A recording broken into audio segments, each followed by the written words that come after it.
So really the second kind of set of PowerPoints here on the cardiovascular system, these are going to be what are the responses, okay, during exercise to the cardiovascular system. Where's the blood going to go? And we've really talked about most of this stuff already.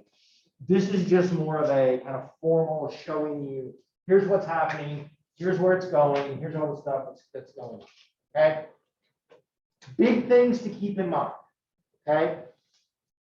In direct proportion to the increase in energy use, and the increase in oxygen consumption is going to be the increase in cardiac output, okay?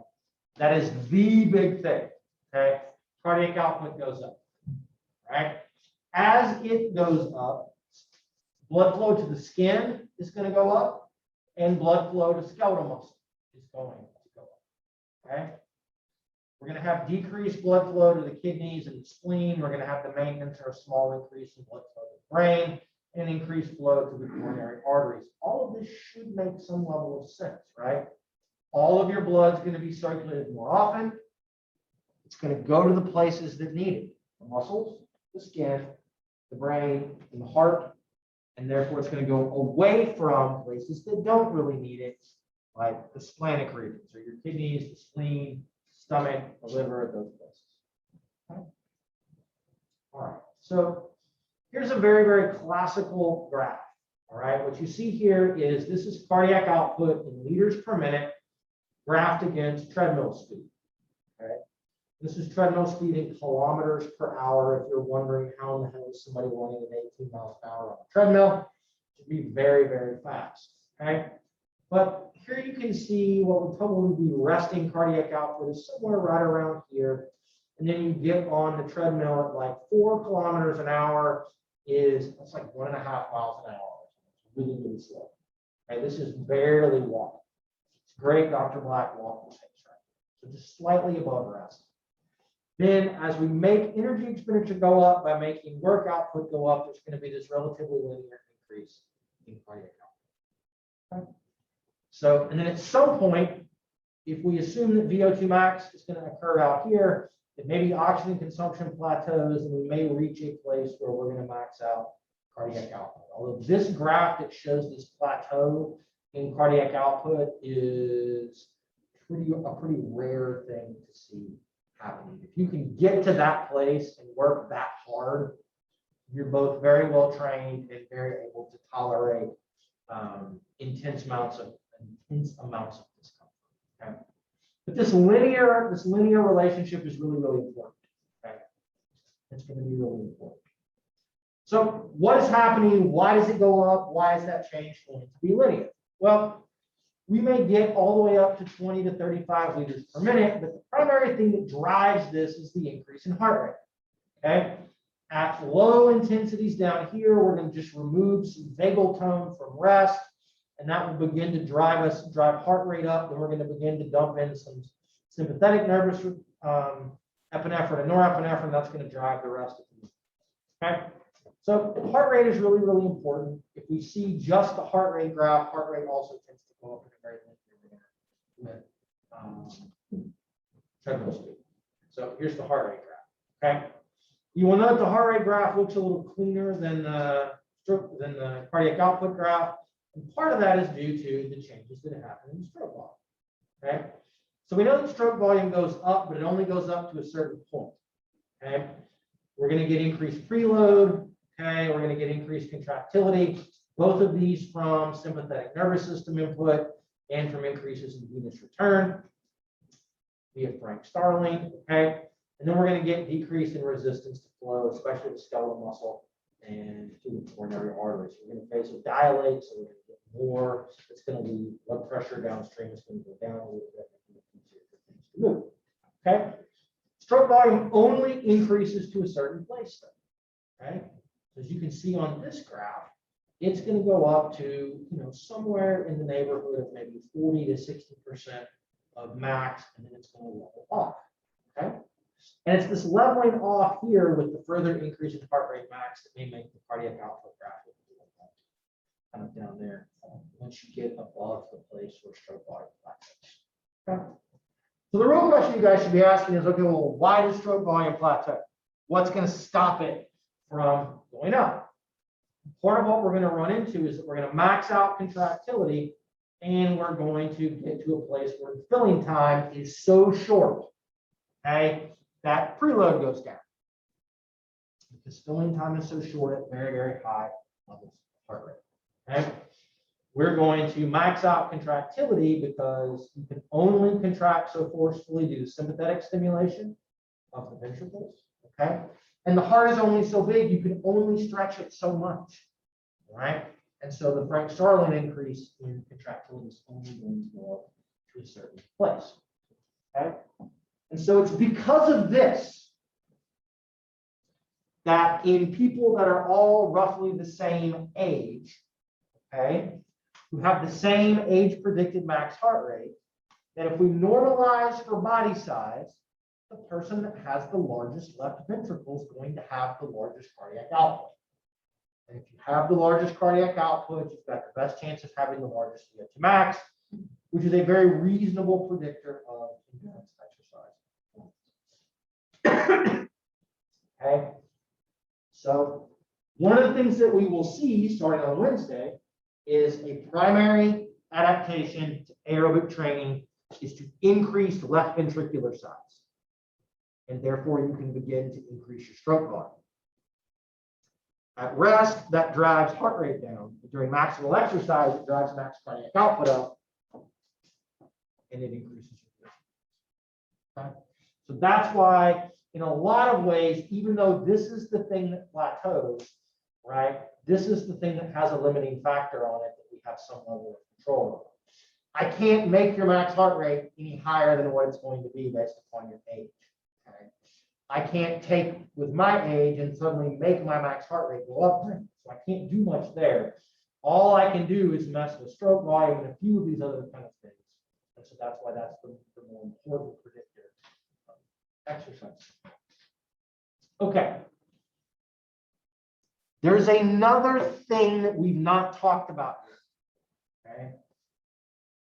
It's called arterial venous oxygen difference. And what this represents is this is a way to measure how much oxygen is being extracted out of arterial blood into a tissue like skeletal muscle or into cardiac muscle or across the brain or what's going into, say, the stomach or the intestine. Okay. So AVO2 difference is exactly what it says. There's X amount of oxygen on the arterial side. And then if you look on the venous side afterwards, you see how much is left. And the assumption is that the difference between those two things, all of that oxygen has been taken up into the tissue where the arteries went in and the veins are coming out. Okay.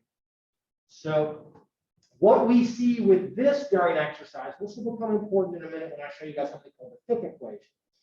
What's important about this is that, remember, cardiac output, so heart rate and stroke volume both go up during exercise. Well, AVO2 difference also goes up during exercise.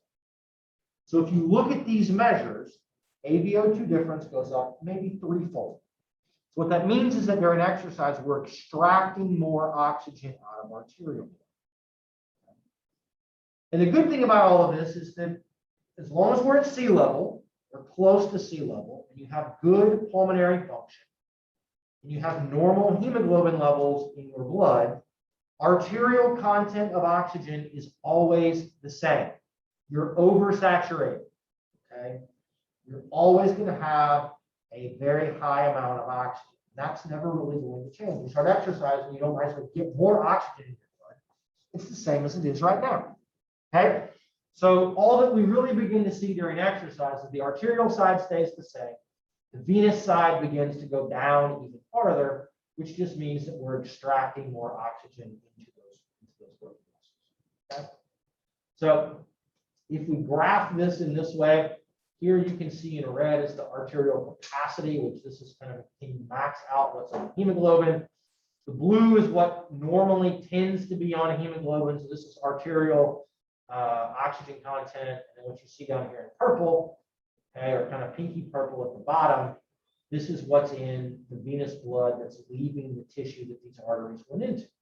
And so as we look at, this is max, this is sort of oxygen uptake or energy expenditure at any point.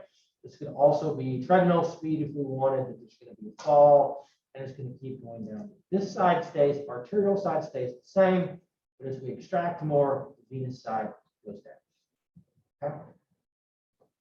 We can measure this by doing simultaneous arterial and venous catheterization. Okay, which I know Cy wants to do to everybody because you all didn't vote to do the test when he said that, right, Cy? They're like, everybody down, we're running arterial caths today. Okay, so that's how we know what's going on with all of this. Otherwise, we can't really measure directly. We can't measure AVH difference. Okay. Some people in Scandinavia, they'll run central lines, so they'll run a thing in like sample of the aorta and then the vena cava or something. They'll be able to do it very centrally. I wouldn't recommend that. You know, our IRB is going to laugh at you if you suggested doing all of that. But it's a thing that is done. So we know some things about all of this, primarily from research not done here in the US. Okay, did you have a question or no? All right. So let's look at the blood pressure response to exercise. This thing is kind of wild. I want to point out a couple of things here. Okay, so blood pressure is equal to cardiac output multiplied by total peripheral resistance. Okay. Is that right, Chris? Does that look familiar from Calawan's class? We mostly talk about NAP, rather than blood pressure. Okay, well then. It's the same thing. Yeah. They're not exactly the same thing, but I got it. Okay. Cardiac output multiplied by total peripheral resistance. So if I told you guys that during exercise, cardiac output goes up, what would we predict should happen to blood pressure? Jordan, what do you think? That's okay. If cardiac output, if blood pressure is equal to cardiac output multiplied by peripheral resistance, if cardiac output goes up during exercise, what will we guess might happen to blood pressure? It's going to go up. Okay, very good. This may go up like 5-fold. I assure you, your blood pressure does not go up 5-fold. Why? What happens to peripheral resistance during exercise? Peripheral resistance increases. Exercise. What, to non-working muscles. to non-working, what about to working muscles? Then they die. Then it's going to die. Okay. So when you are doing kind of whole body exercise, you're going to have more dilation than you are constriction. So in general, peripheral resistance is going to fall a little bit, which will counteract some of the increase in blood pressure from cardiac. What we tend to see, okay, look at the red. This is systolic pressure here on the top. This is diastolic on the bottom. Diastolic stays relatively constant as we near VO2 max, okay? At a host of intensities, diastolic is going to stay about the same, right? We have no contraction, so we're just kind of offsetting everything almost exactly. During systolic, it's going to go up, right? But in this particular person, it went from about 150 to about 30 there. They were probably at about 120 at rest or thereabouts, and it went up to almost 200, okay? So that's not a 5-fold increase. Your systolic pressure has not gone to 500 or anything like that, or 600 during exercise, because this sort of maximal increase or this proportional increase in cardiac output is going to be offset by a decline in peripheral resistance. But it does go up. So this makes the driving pressure that pushes blood around go up. All right, pressure goes up, resistance goes down, so we're going to get even more flow to places that we want. But look at this. Red is arm exercise. Green is leg exercise. Okay. You get a more pronounced blood pressure response at any percentage of VO2 during arm exercise than you do during leg exercise. Okay. Arm crank, small muscle mass. Okay. You're only going to reduce resistance for the most part in the arms. Okay. And the muscles going to, blood vessels going to the arms. Legs, not so much. When you do traditional leg cycling, you got a little bit of arms to hold on to, a little bit of drop in resistance, big thing down in all those vessels of the legs. And so there's a larger drop in peripheral resistance when you're doing large muscle mass exercise compared to small. Therefore, you get this more pronounced increase in blood pressure during small muscle mass exercise. This becomes important if you've got people that are hypertensive who are exercising.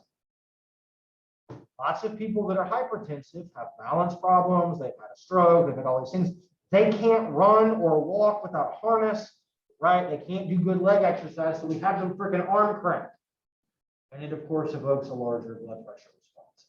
We need to be careful of all of that because that may predispose them as their pressure gets higher, okay? That may predispose them to having another stroke or a heart attack or something. There's things to be aware of, okay? If I give you a beta blocker, let's just say, right? I can make, and it's going to regulate blood pressure in two ways. One, it can make cardiac output fall or cardiac output not rise to the same extent, and because it's going to block the effects of epinephrine and norepinephrine on the heart, and it may lead to vasodilation downstream. So peripheral resistance goes down, right? It gets smaller, cardiac output doesn't rise to the same extent, so the blood pressure response is going to be blunted during exercise if I've got a person who's on a beta blocker. That's why beta blockers lower your blood pressure, okay? That's why they're going to lower your blood pressure. At rest, when cardiac output is about the same, and there's not really sympathetic input, it will reduce total peripheral resistance, blood pressure goes down. For an exercise, you get an effect on blood pressure. Does that make sense? That's like 2 weeks of Pellelin's class, right? Right there, just talking about the relationship between mean arterial pressure, cardiac output, and peripheral resistance. Sure. Is it? We gotta talk about it all the time. Yeah. It's the entire class is that. Regulation and control of blood pressure during exercise and the relationship of this to maintain perfusion to tissues and how all of those things change is of the utmost importance. Like, this doesn't work right, we're screwed, okay? And there's lots of control mechanisms that are well beyond the scope of what we're going to talk about. I sort of joke about all of that. All right. Okay, so here are some really famous exercise physiology data. Okay, really famous data. So these are from a guy named Per Ostrand. They were published in 1964. Here's O2 uptake, right? So this is max VO2 and then some submaximal measures from those same people. O2 uptake here, and then this is cardiac output. I'm pretty sure this was measured directly. So with arterial catheterization. And what you will see is here's rest. Here is we're getting exercise. Okay, we've got both men and women. The open circles are going to be the women. The closed circles and squares are going to be the men. And you've got this relatively linear increase. Okay, as VO2 goes up, cardiac output goes up. You probably really should have these things flipped around. You should have cardiac output on the x-axis and VO2 on the y. I would argue that cardiac output is going to predict oxygen uptake, not the other way around, but we'll live to fight another day. This guy's way smarter than me. Okay, so these are some really classical data showing the relationship between those two things. Here are some further data published by a guy named Lorraine Rowell, who's one of the most famous sort of cardiovascular exercise physiologists the world has ever seen. This is showing VO2 here, cardiac output here, and it's showing people that are sedentary, and it's showing people that are athletes. And the important take home from all of this is that the relationship is basically the same between people that are sedentary and people that are athletes. You only get a little bend at off this linear relationship at very high exercise. And so what this tells us is that cardiovascular function is conserved, okay? You are just like an Olympic distance runner. Okay, or they are just like you. They just have a greater capacity to be able to kind of keep increasing things to get up to higher O2 consumption. Okay, and then there's lots of arguments as to kind of the hows and the why that occurs, but the relationship is basically the same. And I think that's really cool because it also tells us this could be a you untrained versus you trained. Early on in exercise, it all looks the same. You're just able to go longer, and you can, as you can go longer, you can do more work because your VO2 goes up and your cardiac output goes up. So those are some really cool things. These were, in some ways, right? Like paradigm shifting observations at the time. Okay. So as Gabe sort of goes, yep, it's in the midst of all of this. We did not fully understand until this time kind of how all of this. This was not what people hypothesized that sedentary people versus athletes would look like. We thought that the physiology was sort of wildly different. Okay, so here's the relationship of heart rate and stroke volume to VO2. These are from the sort of Loring Rowell paper. What you can see is again O2 consumption here. Here's our athlete. Okay, here's our heart rate on this axis. Here's our sedentary person. And what you will note is that at any given, so you can imagine that the VO2 is our surrogate for work rate. So any work rate, any absolute amount of work being done, the athletes are at a lower heart rate than our sedentary people. So then what happens is basically that they're going to increase at roughly a similar slope. Okay, but the sedentary people just reach their max at a lower, sort of a faster point because they start a little bit higher. And these slopes are not exactly identical. There's a little bit of wiggle there, but it's basically the same thing. And so that again, because they start lower, the athletes just take longer and therefore can go out to higher work rates to reach close to where their max was and the sedentary folks. Although like this paper shows, there is some evidence that in athletes, they actually are unable very often to reach their age predicted max heart rate. We can intervene pharmacologically on these things. I've done a lot of max tests and a lot of submaximal exercise things. We would give people caffeine. I've seen 22-year-olds with heart rates during exercise with a bunch of caffeine in them, near very kind of doing maximal time trials. I think I've seen like 214 is the highest heart rate I've ever seen, like in person. My undergraduate helper kept being like, Dr. Black, Dr. Black, Dr. Black, like this person's heart going to explode. And I'm like, no, they're fine. Like, it's okay. We just checked on them. They were okay. We got it to come back down. But in general, if you get really, really trained people, if it should be 200, they may be in the low to mid 190s when they do the max test. There's some things that are going on that we don't fully understand. Okay. Here, this is again from the same paper. This is measuring stroke volume, right? Sedentary people, athletes. And so you will see that they're doing resting. They're laying down at rest, supine. Then they stand up. Then they start exercising. Okay. Who can explain this piece of this data to me? Why would my stroke volume go down when I stand up? Gravity, right? Sorry what I asked you guys in the critical thinking question. Okay. Gravity. You're laying, venous return. You're not having to work against gravity for venous return. So venous return is higher, therefore preload is higher. Stand up, blood wants to pool down towards your feet. It's got to work against gravity. But you will note that again, the relationship is the same. The change during exercise is the same. The athletes are just have a larger stroke volume all the time. Okay. They have a larger stroke volume, which allows them to reach the same cardiac output out of a lower heart rate. And so they can generate the same VO2 out of lower heart rates. Okay. And then it's that top end kind of getting near to max heart rate that's going to make them stop. And so that's why they're cardiac output. That's why this relationship looks the way that it does, is because you can get the same cardiac output out of a lower heart rate if you're an athlete. Therefore, you can continue to increase the heart rate up here, even after your stroke volume has plateaued. And so you can keep doing more and more work. So the physiology is the same. The athletes just start off in a little better position. Okay. Now comes one of the great debates in all of exercise physiology. Okay. What I'm going to show you guys here, this is called the Fick equation. The Fick equation is a way to represent oxygen consumption and how it relates to cardiac output and O2 extraction or AVO2 difference. So what you see is VO2. This can be resting oxygen consumption in you guys right now. It can be max during running or biking. Excuse me. Okay. Or anywhere in between. Okay. You can make Sarah get up and show us how to do, I don't really know, defensive slides or something. I should ask my wife what y'all should be doing in those kinds of things. Repeated block attempts or something. Okay. VO2 is equal to cardiac output multiplied by AVO2 difference. So it's equal to heart rate at any given moment multiplied by stroke volume at any given moment multiplied by O2 extraction at that moment. Okay?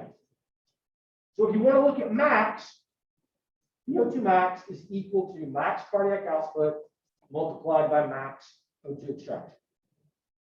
Right? So whoever has the biggest cardiac output will have a bigger or the biggest VO2.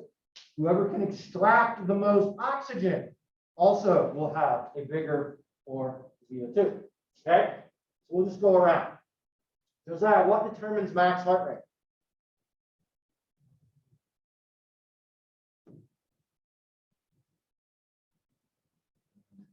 Drew, do you want to help him out? Age is a big factor. Age. Primarily, it's just age. Okay? Age determines max heart rate. What determines max stroke volume, Richard?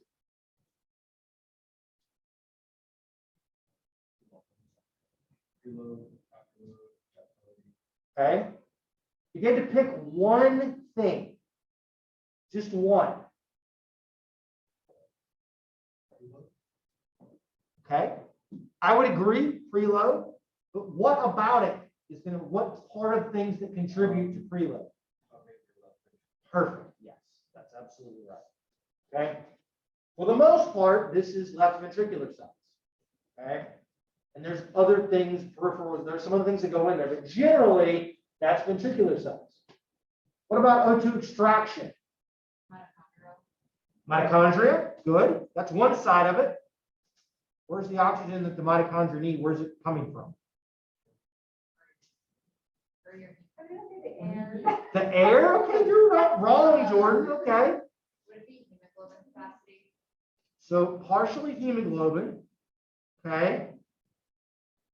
Somebody said red blood cells. You said hemoglobin. That's not wrong. Okay. So blood volume a little bit, but also what? Capillaries. I have to get the red blood cells and the hemoglobin into the capillaries to get the capillary to get it down there so the mitochondria can grab it. So this one's a little more complicated, but in general, max heart rate, we've got no real influence on. I can make left ventricular size go up by doing aerobic training. I can make blood volume and capillaries and mitochondria all go up with training. So I do all of that, and voila, my VO2 max magically goes up. Okay? So we can use this particular equation to explain so many things. Why are older people not as good endurance athletes as younger people, even if they're super trained? Well, their friggin' heart rate goes down. Their left ventricular contractility goes down, right? Because it becomes a little more fibrous and it doesn't have, you can't get as much Frank Starling out of the whole thing. Okay? What happens if I'm a resistance trainer and I make my muscles bigger, but I don't get any more capillaries? My VO2 max goes down. One, because I weigh more. That's not great. I got to carry that extra weight around. But two, I've increased the diffusion distance that oxygen has to take to get into the mitochondria in my muscles. I have fewer capillaries and fewer mitochondria per fiber area. Okay? We can explain so many things with this. Okay? And so you go to space and something happens to preload or afterload, your VO2 max goes down, right? What else? If you work against gravity, right? I don't know, I put you in a pool or something. You go to altitude, right? You pick up it. Okay? That's how this equation works. It is like magic. Okay? I will give you this equation on the test and then start messing things up and tell you, okay, we did this. Which one of these things is it going to affect? And then what's the predicted outcome going to be? Okay. I'll do it. All right. I'll get you an old guy and we'll go to Mount Everest or up into space and you can tell me this is going to change, but we're going to then give him an infusion and make this thing swap and figure it out. Okay. That's the cool thing about that particular equation. Okay. So there's a thing that I don't really, this is kind of apropos of nothing, but it's called the direct FIC method. It's a relationship between cardiac output, O2 consumption, and all of this. We have to be in the hospital, so you can actually use direct FIC. If you can measure a VO2 difference directly, you're also then able to measure stroke volume and those things. You can really, really be able to get really, really kind of tight control on all of these kinds of things. Okay, this is something you may encounter. We don't really do this very much anymore. A lot of times, if you really want to know how to measure stroke volume now, you'll do an echo, or we'll do something called CO2 rebreathing. So, how many of you guys, I know that the guys in my lab just like saw it like last week, but I guess I'm gonna put it up here. There is this metabolic cart and you breathe and it collects all the stuff. So in the olden times, not just like the before COVID times, but in the old days, like before I was born, the metabolic cart was on the stand. We had one when I was born, it was about yay tall. On this big ass cart like this is this huge thing. You had to collect air in these giant, they look like weather balloons. Okay? These giant weather balloons. It's called a Douglas bag. So you put the bag on and the person would breathe into the Douglas bag and you capture, like 10 or 20 liters of air, close it off, and then you'd run it over and like push a little bit out into the thing and measure the O2 content. One of the things that you can do is you can have a person breathe only through the Douglas bag. So they breathe air out into the bag and they got to breathe it back in from the bag. And so you can imagine the air you're breathing out has less oxygen in it. And so the CO2 content continues to rise as you're doing. And you can from doing all of that, look at the changes and then estimate. If you know heart rate and you know VO2, then you could try to sort of back calculate. You assume a level of ambient difference. You can try to back calculate stroke volume. Skillet, can the Finnepress tell us? It can tell us an estimate of stroke volume, can't it? The Finnepress? Yeah. No. You sure? Our Finnepress just does heart rate, blood pressure. Does it do cardiac output? No, I think that comes from our gas. Okay. So you guys have a way to estimate it. Yeah. There are other ways to do it. It has traditionally been done with CO2 rebreathing. We have some, I thought for some reason we did that, but it's okay. Not with the Finnepress itself. Okay. Okay. So this just shows some more quick things, CO2 rebreathing, blah, blah, blah, all of this. Okay. Let's talk about O2 carrying capacity really quickly. We mentioned this the other day, that if I give you erythropoietin, you make more red blood cells, and your O2 carrying capacity is even more. Okay. So there are two things to consider with all of this that we have to keep in some way straight in our head. Okay. So let's do some easy math. Let's say your blood volume is 4 liters. Okay. It's 4 liters. And you're a person that's at 45%, okay, hematocrit levels. Let me get my phone. We'll do some fun math here. Okay. So out of that 4 liters, what's going on with my voice?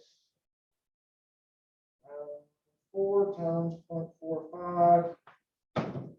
You've got 1.8 liters of red blood cells. Okay. And then 2.2 liters of whatever everything is left, we'll just call that plasma. Okay, that's where we are. If, for instance, I give you erythropoietin, what I may be able to do is you're going to go up to, let's just say, 4.5 liters of blood at 50%.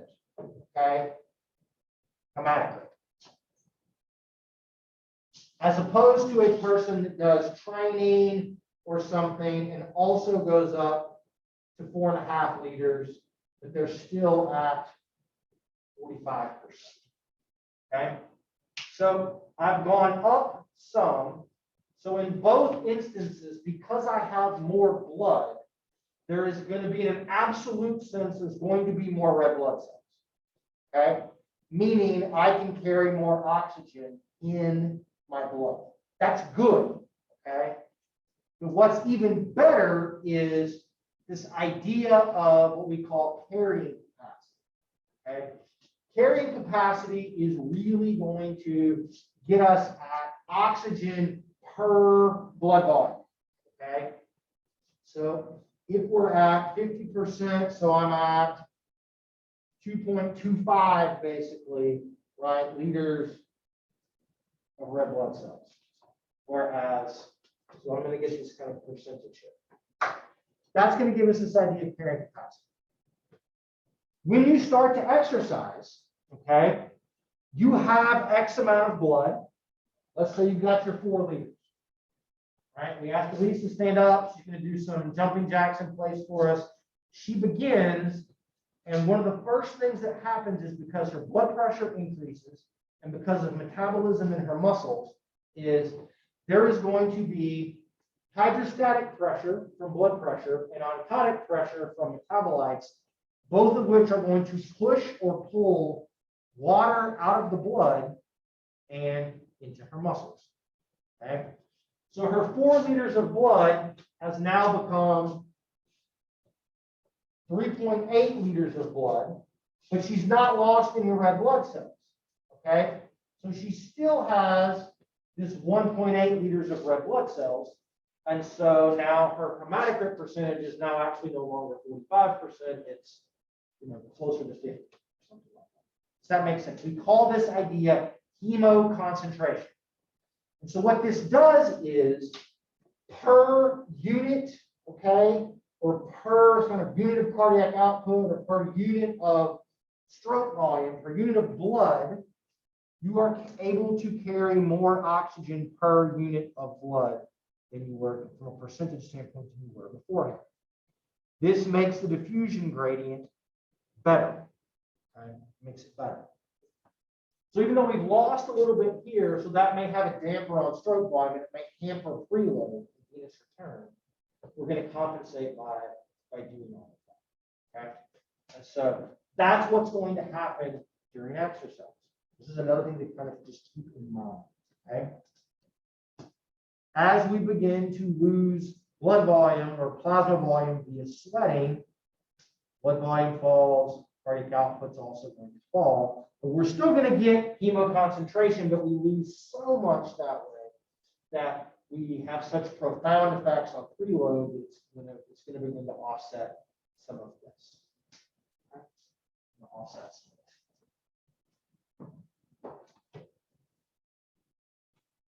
Are there gender differences? This is a really crazy, kind of a crazy idea. So are men and women different in their cardiovascular function and their cardiovascular function during exercise? So during maximal exercise, what we mostly see is women have a lower VO2 max, they have a lower maximal cardiac output, lower maximal stroke volume, but these are all kind of due to body size and some things. And women tending to have less muscle and more adipose tissue than men, if you can kind of normalize or find men and women that are roughly equal in like weight and body composition, most of these things for the most part go away. They do seem to have a lower O2 carrying capacity than men. Ladies, you all, for whatever reason, don't seem to bind oxygen to hemoglobin quite as well as the men do. Is that related to anemia? Is it related to worse sort of pulmonary function? Yes, in kind of all of those things. We don't fully understand. Okay? Do some of these things become more pronounced at various places in your menstrual cycle? Also, maybe yes. Okay? One of Dr. Larson's master's students a couple of years ago actually looked at VO2 max during every phase of the menstrual cycle and found that max wasn't different, but perceptions and some other things were in fact different, and the body weight unsurprisingly fluctuated a little bit across all of those. And so as water moves around and those kinds of things, then there may be some small changes that are taking place in stroke volume, heart rate, and therefore cardiac. During submaximal exercise, at any given work rate, women tend to be at a higher cardiac output, have lower CaO2, right, or O2 sats, they have lower stroke volume, they have higher heart rates than men. Again, if we kind of normalize for training, normalize for body size, a lot of this stuff, for the most part, goes away. Ladies, if y'all are different than the men, it's mostly due to absolute muscle mass, absolute kind of body sizes and those things. So therefore, if you're at the same relative percentage of your max, you look almost just like the guys. It's just that your max tends to be. Okay? So there are a little bit of gender differences. So I like this, even though the graphs are really terrible, okay, they're kind of hand drawn. But I like this, and I don't even know where I found this. I looked long and hard. But here's one graph that shows, here's watts on the bike and the percentage of VO2 max down here. But it's got heart rate, stroke volume, cardiac output, blood pressure, VO2, peripheral resistance, and AVO2 difference all on the same sort of graph lined up on the same sort of scale. And I apologize that it's really, really small, but if you want to know all of the things that are changing and sort of their relative change in relation to other things, this is going to match all of them up pretty closely. So it's just like we think, here's the kind of linear increase in heart rate, stroke volume is up and plateaus. Cardiac output is mostly linear, which is just like the heart rate graph. Here you can see mean arterial pressure, systolic, diastolic, right? Those are kind of changing. O2 consumption that looks just like the heart rate cardiac output graph. Here's TPR, you can see that it falls a bunch. This is cycling exercise, so it's going down quite a bit. And then there's AVO2 difference as well. It's kind of going up pretty linear as well. Okay. So here we are integrating FIC and VO2. So here is, these are all sort of the same person riding at their max. They're sort of riding to task failure at exercise intensities or at work rates that elicit sort of longer or shorter periods of time to reach their peak. I'm pretty sure these were, so we talked about the Harvard fatigue lab at all. We talked about, so the first ever exercise physiology laboratory was at Harvard and Business School. They wanted to study how they could get factory workers to not die and be more productive. And they did a bunch of stuff all on themselves. They were the first people to do sort of environmental physiology, like hot and cold, and talking about working conditions and those things. And this is one of the guys from the Harvard fatigue lab. I'm sorry, ladies, they were at the Harvard fatigue lab. But here they're like doing a 1 minute or a 1.5 minute bout of exercise. Their VO2 is the same. There's like 2.5 minutes, right? You can see that they're basically that this was novel to them, that no matter what work rate they gave, it took a little bit longer to reach the max. But other than this one, they all essentially went to max, and their max was the same. Okay. This will come back. We'll kind of flip this graph around. We'll talk about something about critical power. If you're over a critical work rate, so all of these work rates except for probably this one are over the critical work rate, it doesn't matter how little or how much over that work rate you are, you're going to go to VO2 max, and that your VO2 max will remain mostly unchanged.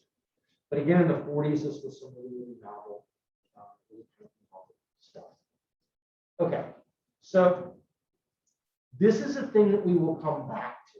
We'll come back to it when we talk about performance things. And it's the idea of what limits oxygen consumption. Okay, is it pulmonary diffusing capacity? Is it the ability to get oxygen, especially across the lungs and into venous blood there? Okay, to go back to the heart.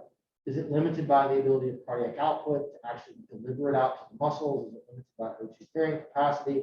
Is it limited by something going on in the skeletal muscles, like your ability to use the oxygen once you get it out? And the honest answer is it depends. It could be any of these things, okay, depending upon where we are and what else is going on. But normally, it's probably going to be somewhere between what you can do with that cardiac output and how much of that cardiac output and O2 you actually put into the skeletal muscles. It's probably going to be a rub there.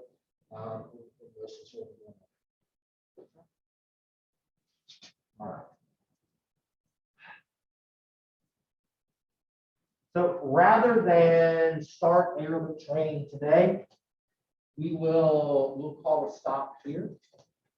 Okay. We'll pick up aerobic training starting on Wednesday. My assumption is that by Wednesday of next week that we will be able to get through all of it. So let's plan on not for Wednesday, but for the next Wednesday. We'll have our quiz on the aerobic training stuff next Monday. Okay, sorry, yeah, next Monday. I will post tomorrow I'll post this to the YouTube channel. I'll also get the aerobic slides and the pulmonary slides up, and I'll get last year's pulmonary lecture. I will get the video from that up and posted, okay, on the YouTube channel. I would just like by next Wednesday, I would like the learning objectives for pulmonary to be complete. Okay? Just show me that you've been through all of that, and I will give you credit for that. Next Wednesday, just before we do the test, I just want to see it by then. We will not have a quiz on pulmonary. I will give everybody a free 10 out of 10 on a pulmonary quiz, since that's my bad for doing that. Okay. Cool. Anybody do anything fun for Halloween last night? It wasn't last night, but I